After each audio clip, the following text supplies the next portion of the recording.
परिचय। शर्मिला, एक पादप को कुछ शब्दों में परिभाषित करो।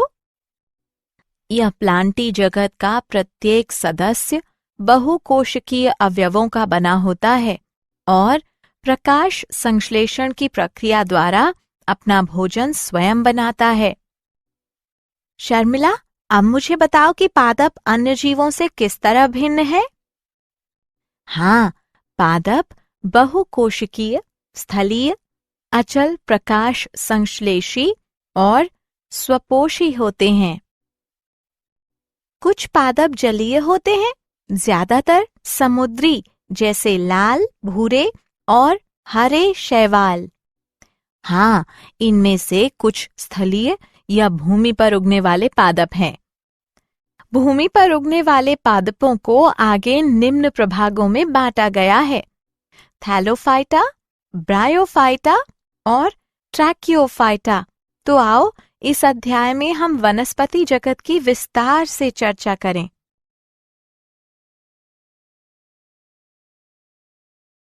उद्देश्य।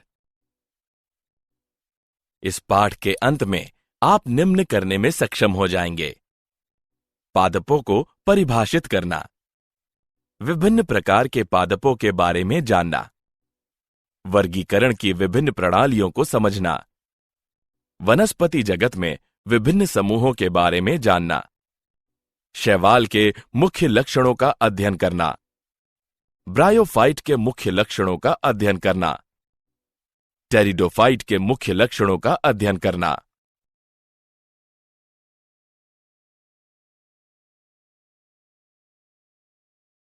वर्गीकरण की कृत्रिम पद्धति। 1969 में विटेकर ने जीवित जीवों को 5 जगत में विभाजित किया। उदाहरण: मोनेरा, प्रोटिस्टा, फंजाई यानी कवक, एनिमेलिया और प्लांटी। प्लांटी जगत को मुख्य रूप से वनस्पति जगत के रूप में जाना जाता है। इस जगत में वे जीव आते हैं जो बहुकोशिकीय होते हैं, जिनमें कोशिका भित्ति और क्लोरोफिल होता है, अपना भोजन स्वयं बनाते हैं और एक जगह से दूसरी जगह तक शारीरिक रूप से गति नहीं करते हैं। फंजाई तथा मोनेरा एवं प्रोटिस्टा जगत के कोशिका भित्ति वाले सदस्यों को अब प्लांटी जगत में शामिल नहीं किया गया है। प्लांटी जगत में शैवाल, ब्रायोफाइट, टेरिडोफाइट, जिम्नोस्पर्म और एंजियोस्पर्म शामिल हैं। वर्गीकरण की कृत्रिम पद्धति में केवल वास, रंग, पत्तियों की संख्या और आकार आदि संपूर्ण बाह्य आकारिक विशेषताओं का उपयोग किया गया था।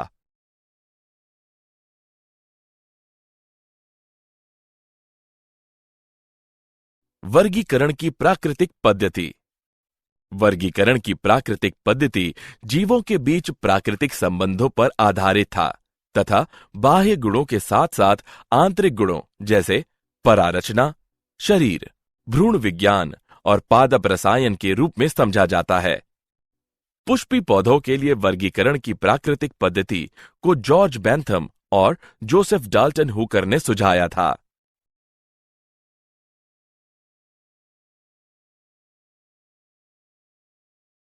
वर्गीकरण की जातिवृत्तीय पद्धति।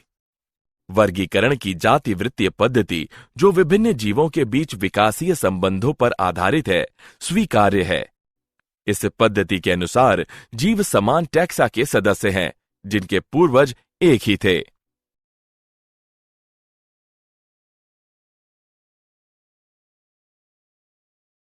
शैवाल। शैवाल क्लोरोफिल युक्त सरल, थैलॉइड, स्वपोषी तथा मुख्यतः अलवर्णीय एवं समुद्री जल के जीव हैं। वे विभिन्न वास स्थलों जैसे नमयुक्त पत्थरों, मिट्टी और लकड़ी में पाए जाते हैं।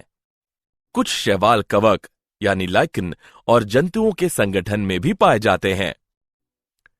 शैवालों के माप और आकार में बहुत भिन्नता होती है। कुछ समुद्री शैवाल जैसे कि केल्प लगभग 60 से 100 मीटर तक बहुत विशालकाय होते हैं। शैवालों का आकार सूक्ष्मदर्शी एक कोशिक जैसे क्लेमाइडोमोनास से लेकर कॉलोनीय जैसे वॉलवॉक्स तथा तंतुमयी यूलोथ्रिक्स एवं स्पाइनोगायरा तक हो सकता है। शैवाल में जनन कायिक, अलैंगिक और लैंगिक विधियों द्वारा होता है। कायिक जनन विखंडन विधि द्वारा होता है। प्रत्येक खंड से थैलस बन जाता है। अलैंगिक जनन विभिन्न प्रकार के बीजाणुओं द्वारा होता है। सामान्यतः ये बीजाणु जूस्पोर होते हैं। जूस्पोर कशाभिक यानी गतिशील होते हैं और अंकुरण के बाद इनसे नए पौधे बन जाते हैं। शैवाल में लैंगिक जनन दो युग्मकों के संलयन द्वारा होता है। ये युग्मक कशाभिक युक्त और आकार में समान, जैसे कि क्लेमाइडोमोनास, या कशाभिक विहीन लेकिन आकार में समान, जैसे कि स्पायरोगायरा हो सकते हैं। ऐसे जनन को समयुग्मकी कहते हैं। आकार में भिन्न दो युग्मकों का संलयन असमयुग्मकी कहलाता है, जैसे कि क्लेमाइडोमोनास कुछ प्रजातियों में। एक बड़े अचल यानी स्थैनिक मादा युग्मक और एक छोटे चलयमान नर युग्मक के बीच संलयन विषम युग्मकी लैंगिक जनन कहलाता है। उदाहरण वॉलवॉक्स, फ्यूकस।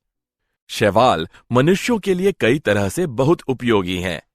पृथ्वी पर कुल कार्बन डाइऑक्साइड स्थिरीकरण का लगभग आधा भाग शैवाल प्रकाश संश्लेषण के माध्यम से करते हैं।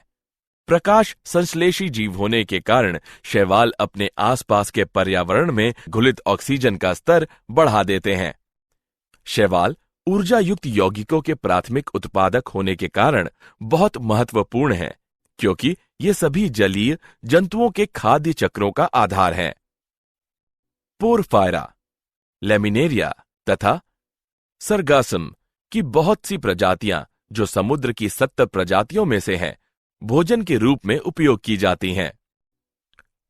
कुछ समुद्री भूरे तथा लाल शैवाल बहुत अधिक मात्रा में हाइड्रोकोलाइड जल धारण करने वाले पदार्थ उत्पन्न करते हैं, जैसे एल्गिन भूरे शैवाल और केरागिन लाल शैवाल का व्यावसायिक उपयोग होता है।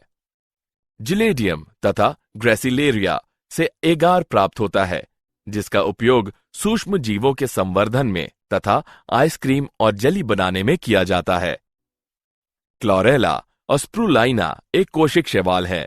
इनमें प्रोटीन प्रचुर मात्रा में होती है और यहां तक कि इसका उपयोग अंतरिक्ष यात्री भी भोजन के रूप में करते हैं।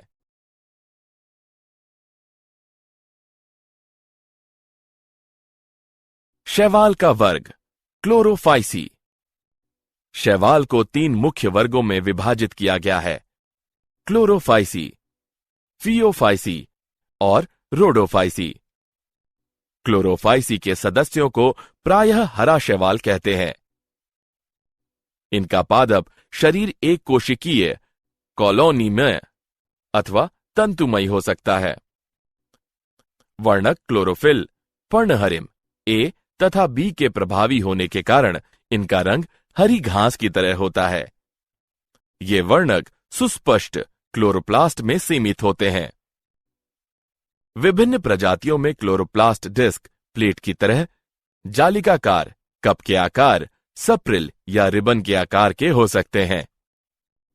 क्लोरोफाइसी के अधिकतर सदस्यों के क्लोरोप्लास्ट में पायरिनाइड नामक एक या एक से अधिक संग्रह निकाय पाए जाते हैं। पायरिनाइड में स्टार्च के अलावा प्रोटीन भी होती है। कुछ शैवाल तेल बुंदक के रूप में भोजन संचित कर सकते हैं। हरे शैवाल में प्रायः एक कठोर कोशिका भित्ति होती है, जिसकी भीतरी सतह सेल्यूलोज और बाहरी सतह पेक्टोज की बनी होती है। कुछ सामान्य रूप से पाए जाने वाले हरे शैवाल हैं क्लेमाइडोमोनास, वॉलवॉक्स, यूलोथ्रिक्स, स्पायरोगायरा और कारा।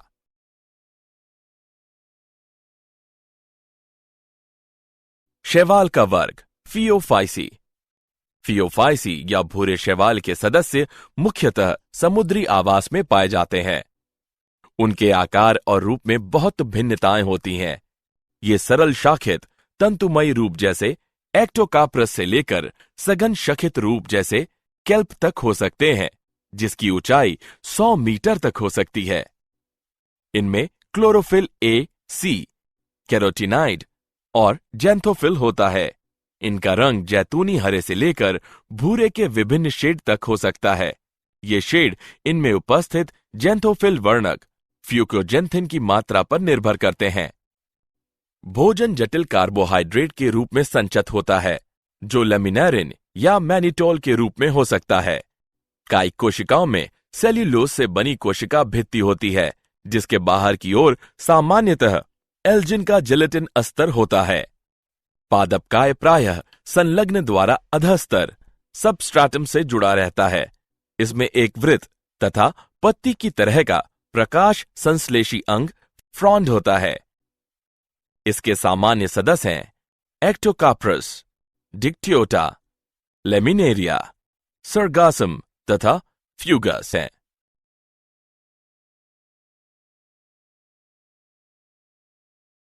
शैवाल का वर्ग रोडोफाइसी।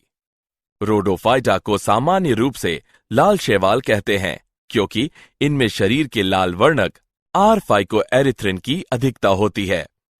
अधिकांश लाल शैवाल समुद्र में पाए जाते हैं और इनकी बहुलता समुद्र के गर्म क्षेत्रों में अधिक होती है। इनमें से कुछ की शारीरिक संरचना बहुत जटिल होती है। ये पानी की सतह पर जहां अधिक प्रकाश होता है वहां भी पाए जाते हैं, और समुद्र की गहराइयों में भी जहां अपेक्षाकृत प्रकाश कम होता है। अधिकांश लाल शैवाल का लाल थैलस बहुकोशिकीय होता है। भोजन फ्लोरिडियन स्टार्च के रूप में संचित होता है, जिसकी संरचना एमाइलोपेक्टिन तथा ग्लाइकोजन की तरह होती है। इसके सामान्य सदस्य पोलिसाइफोनिया, पोरफायरा, ग्रेसिलेरिया तथा जिलेडियम है।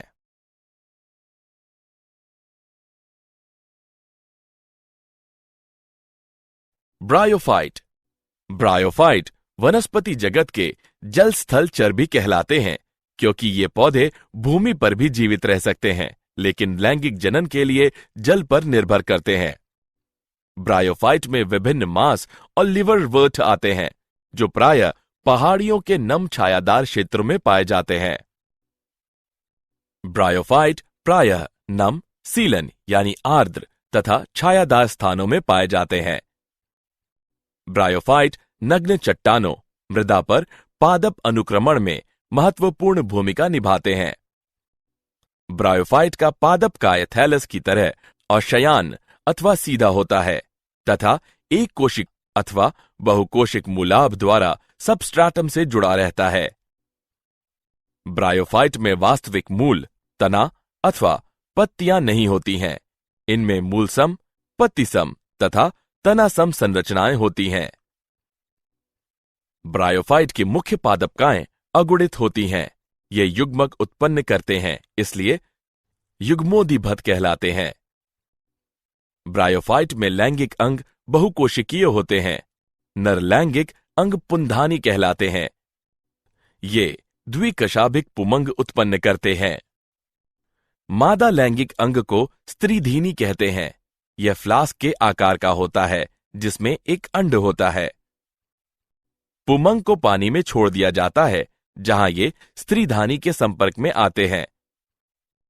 एक पुमंग अंडे से संगलित होकर युग्मनज बनाता है। युग्मनज में तुरंत न्यूनीकरण विभाजन नहीं होता है। स्पोरोफाइट मुक्तजीवी नहीं है, बल्कि यह प्रकाश संश्लेषी युग्मोदिभत से जुड़ा रहता है और इससे अपना पोषण प्राप्त करता रहता है।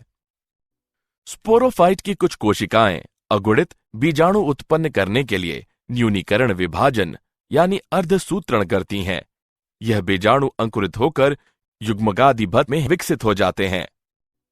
स्फेग्नम एक मांस की कुछ प्रजातियां पीठ प्रदान करती हैं, जिसका उपयोग लंबे समय से ईंधन के रूप में और पानी को रोकने की इसकी क्षमता के कारण सजीव पदार्थों के पोतांतरण के लिए पैकिंग सामग्री के रूप में किया जा रहा है।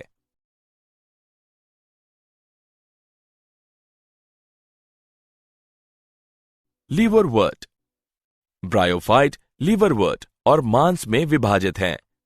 लीवरवर्ट प्रायः नमी, छायादार स्थानों जैसे नदियों के किनारे, दलदले स्थानों, गीली मिट्टी, पेड़ों की छालों और लकड़ियों के भीतर उगते हैं।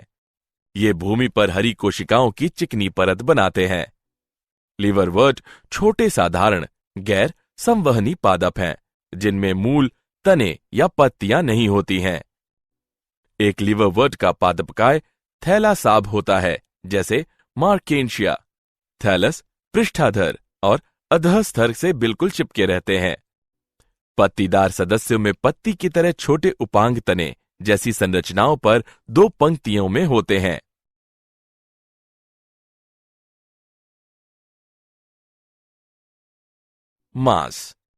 मांस छोटे साधारण गैर संवहनी पादप हैं, जिनमें तना और पत्तियां दोनों होते हैं, लेकिन जड़ें नहीं होती हैं।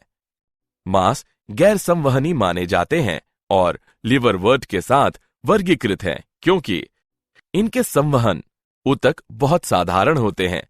दोनों का जीवन चक्र एक समान होता है।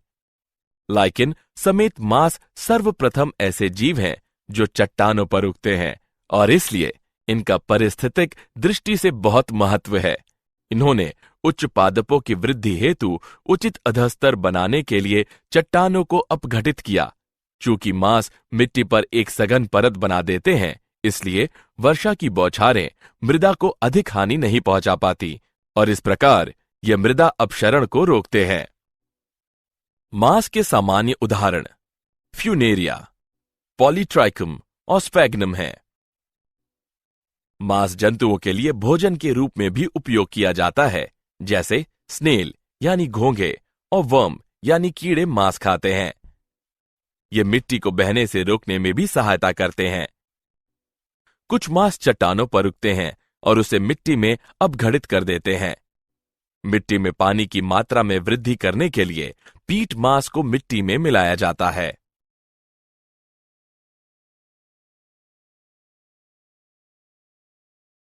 टेरिडोफाइट में हॉर्सटेल और फर्न आते हैं।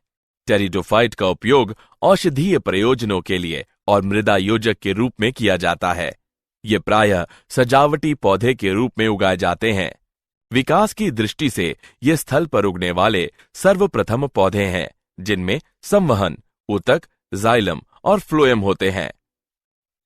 टेरिडोफाइट प्रायः ठंडे, नम, छायादार स्थानों पर पाए जाते हैं, यद्यपि कुछ रेतीली मिट्टी में भी ये अच्छी तरह से उगते हैं। टेरिडोफाइट में मुख्य पादपकाएं बीजाणुदिभद स्पोरोफाइट हैं, जो कि वास्तविक मूल तना और पत्तियों में विभेदित होते हैं। स्पोरोफाइट में सुस्पष्ट संवहन ऊतक होते हैं। टेरिडोफाइट में पत्तियां छोटी यानी लघुपर्ण, उदाहरणतः सिलेजिनेला, अथवा बड़ी बृहत पर्ण होती हैं, जैसे फर्न। स्पोरोफाइट में बीजाणुधानी होते हैं, जो बीजाणुपर्ण कहलाने वाली पत्ती जैसे उपांगों पर लगी रहती हैं। कुछ स्थितियों में बीजाणुपर्ण स्ट्रॉबेरी या शंकु सिलेजिनेला इक्विसीटम कहलाने वाली सुस्पष्ट सघन संरचना बना सकते हैं। बीजाणु गैर संवहनी पादपों की जनन कोशिकाएं हैं। फर्न के पौधे की पत्तियों के पृष्ठभाग पर छोटे काले बिंदुओं की पंक्ति होती है। यह छोटे बिंदु हानिकारक नहीं होते हैं।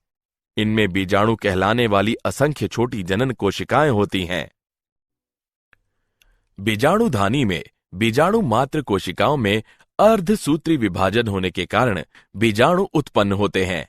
बीजाणु अंकुरित होने पर एक अस्पष्ट, छोटे लेकिन बहुकोशिकीय, मुक्तजीवी, अधिकांशतः प्रकाश संश्लेषी थैलाम युग्मकोदिभद बनाते हैं, जिसे प्रोथैलस कहते हैं। वृद्धि करने के लिए इन युग्मकोदिभद को ठंडे, नम, छायादार स्थानों की जरूरत होती है। युग्मकोदिभद के नर तथा मादा लैंगिक अंग होते हैं, जिन्हें क्रमशः पुंधानी तथा स्त्रीधानी कहते हैं। पुंधानी से पुमणु नर युग्मकों के निकलने के बाद उन्हें स्त्रीधानी के मुंह तक पहुंचाने के लिए पानी की आवश्यकता होती है। स्त्रीधानी में स्थित अंड के साथ नर युग्मक संलयन करके युग्मनज बनाता है।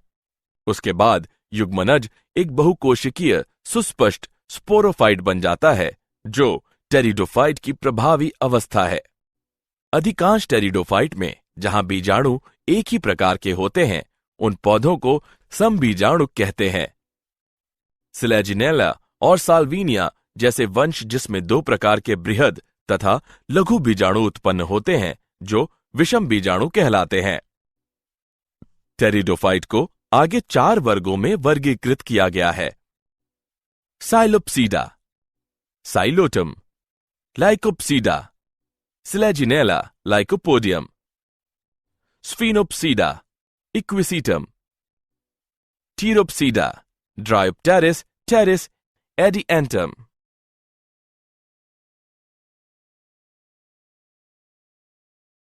क्या आप जानते हैं ब्रायोफाइटा शब्द की खोज 1684 में रॉबर्ट ब्राउन द्वारा की गई। भारत में प्रोफेसर S.R. कश्यप को भी ब्रायोफाइटा विज्ञान का जनक कहा जाता है। पॉलीट्राइकम को आमतौर पर हेयर कैप मास कहा जाता है। लिपटा हुआ मास टॉर्टुला है। स्पैग्नम को बिग मास भी कहा जाता है। फ्यूनेरिया को आमतौर पर कार्ड मास कहा जाता है। टेरिडोफाइट को वनस्पतिक सप्र भी कहा जाता है। शब्द टेरिडोफाइटा की खोज अर्नेस्ट हैकेल द्वारा की गई।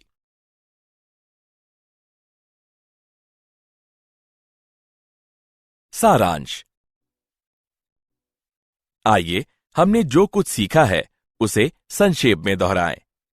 वनस्पति जगत में शैवाल, ब्रायोफाइट, टेरिडोफाइट, जिम्नोस्पर्म और एंजियोस्पर्म शामिल हैं। शैवाल क्लोरोफिल युक्त सरल, थैलासाब, स्वपोषी और मुख्यतः जलीय जीव हैं। वर्णक के प्रकार तथा भोजन संग्रह के प्रकार के आधार पर शैवाल 3 वर्गों में विभक्त किए गए हैं। ये हैं क्लोरोफाइसी, फियोफाइसी और रोडोफाइसी। ब्रायोफाइट वे पौधे हैं जो मिट्टी में उग सकते हैं, लेकिन उनका लैंगिक जनन पानी पर निर्भर करता है। ब्रायोफाइट का मुख्य पादपकाय उगमक उत्पन्न करने वाला होता है, जो युग्मकोदिभद कहलाता है। टेरिडोफाइट में मुख्य पौध स्पोरोफाइट है, जो वास्तविक मूल, तना और पत्तियों में विभेदित होता है। इन अंगों में अच्छी तरह से विभेदित संवहन ऊतक होते हैं। स्पोरोफाइट पर बीजाणुधानी होती हैं, जिसमें बीजाणु बनते हैं। बीजाणु अंकुरित होकर युग्मकोदिभद बनाते हैं, जिसे उगने के लिए ठंडे, नम स्थानों की जरूरत होती है।